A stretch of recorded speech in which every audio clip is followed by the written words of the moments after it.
பாமக கட்சி விவகாரம் தொடர்பாக சென்னை உயர்நீதிமன்றத்தில் கட்சியின் நிறுவனர் ராமதாஸ் வழக்கு தொடர்ந்துள்ளார்.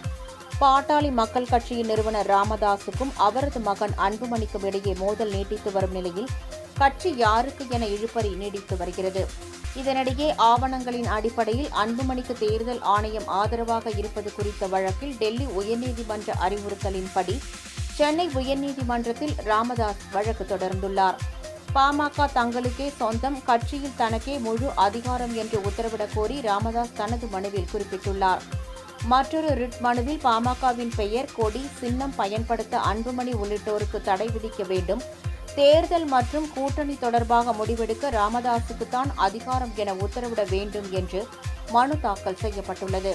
இந்த வழக்கு ஓரிரு நாட்களில் விசாரணைக்கு வரும் என்று எதிர்பார்க்கப்படுகிறது.